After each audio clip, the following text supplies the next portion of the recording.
This week we are talking about critical thinking and education and why Republicans are so against it.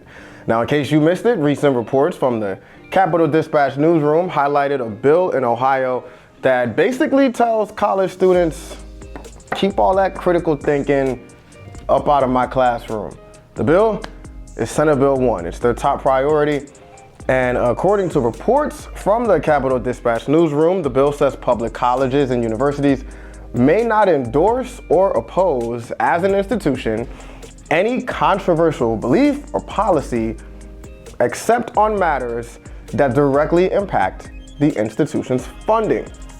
And if you're wondering at home what they meant by controversy, they define it as any belief or policy that is the subject of political controversy. So that means it's subject to change, but they highlighted a few like climate policies, electoral politics, foreign policy, diversity, equity, and inclusion programs. I was waiting for that one. Immigration policy, marriage, or abortion. So everything. They want you to go to school or college, sit there. They're gonna tell you Columbus discovered America. They're gonna tell you Trump is the greatest president we've ever had. He's better than Tiger Woods at golf. You're gonna say yes sir, and you're gonna get up and get your diploma and walk off that stage and go live with your parents because you can't afford a house and their administration is doing nothing about it, and it's hard to find a job, and you probably can if it got cut by Doge. It's the American dream, man. That's what everybody voted for. All jokes aside, like everything else happening in this country right now, this is not only stupid, but it's also bad. Again, this is happening across the country, not just in Ohio. According to PEN America, in 2024, 8 state legislatures enacted what they call educational gag orders that restrict the teaching of certain subjects in schools. Additionally, in that same report on classroom censorship, 47 educational gag orders and 10 other higher ed restrictions were enacted in 23 states. And these types of bans and attacks on diversity, equity, and inclusion, and not just the education aspect of it, but also from an infrastructure standpoint, right? In the form of closing entire offices or eliminating positions. Doing this hurts everybody, but the impact that they have on our students is devastating. Definitely heartbreaking. The new state law bans diversity, equity, and inclusion offices at the University of Texas. It also takes away certain organizations, and students say it's affecting cultural graduation ceremonies.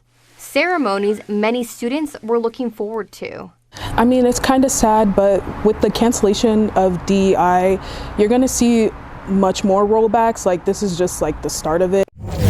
That was at the University of Texas in Austin, where a similar policy to the one in Ohio reportedly closed the school's multicultural engagement center in Texas. And mind you, right, Texas is in the 40s in education, according to a recent report from Wallet Hub. And they've been on the bottom in terms of education rankings, but I guess making sure that, straight white men don't feel alienated by a multicultural center was just more important, right? And that's the thing with these kinds of policies. They're not just mean-spirited and, meant to make us less empathetic, less tolerant, more culturally ignorant. They're also meant to make us dumb.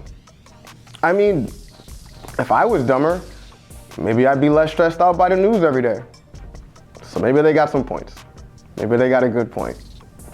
But back to the impact of all this, all these bans and these cuts in education, is that students are pissed off. What about tolerating others is far left? What about critically thinking about history is far left? That was in Alabama, where a bill to penalize universities that maintain a DEI office by withholding state funding brought students out on both sides. And I only played one side because I'm not going to waste your time or my time, but proponents of the bill say reportedly the bill is aimed at protecting people from feeling ashamed or embarrassed of their heritage, which I got to get into this. I'm going to bring this all home, but for Republicans, right? Why do they always make the assumption that white history in America is something to be ashamed of? Because I'm not going to sit here and say that the history of white people in America is particularly great, you know what I mean? But like, why would white people then be ashamed? Why not give them the credit that they can hear about shameful things that other white people did, understand they're not those same white people, and then identify those things and reverse those things if they see them in their everyday life? Unless Republicans just want us to all be dumber and endlessly at odds with each other so they can take advantage of us. I love the poorly educated. Nah. Anyway, that bill in Alabama pretty much got introduced in Connecticut as well back in 2023. It's Senate Bill 280, and it's an act preventing political bias in the classroom. If it passed, it would have prohibited the development, adoption, or teaching of a curriculum for students in grades kindergarten all the way until they graduate from high school that includes teaching of biased political ideology or makes any individual feel discomfort, guilt, blah, blah, blah. It's a Republican bill and it's gone, but sadly not forgotten. And to that point, this blatant, at least to me, right? This is blatant bigotry in the form of policy.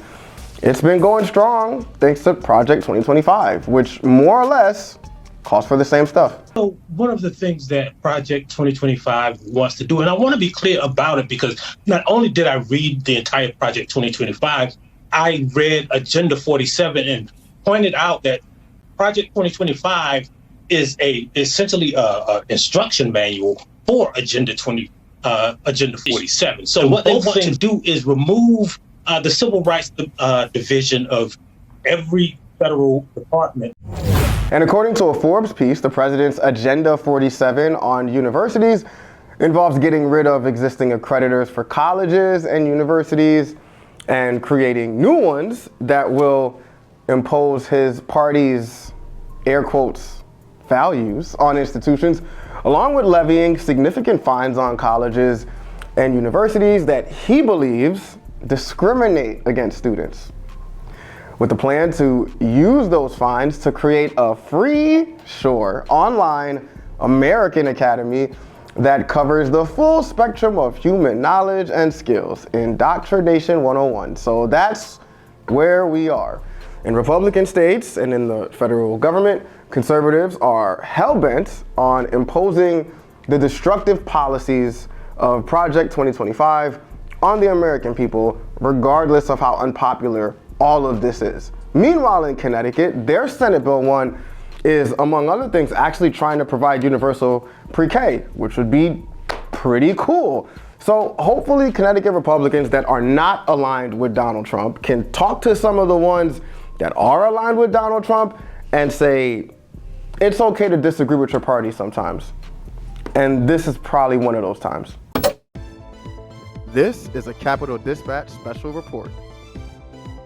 We're in the fight of our lives right now. Connecticut Attorney General William Tong and Democratic state lawmakers announced the state would be joining 22 other states in a lawsuit against the U.S. Department of Health and Human Services and its Secretary Robert F. Kennedy for illegally terminating billions in public health grants. And this is a big number. They say $11 billion in funding for cancer and infectious disease research and a whole lot more are now gone. People will die as a result of this proposed federal cut.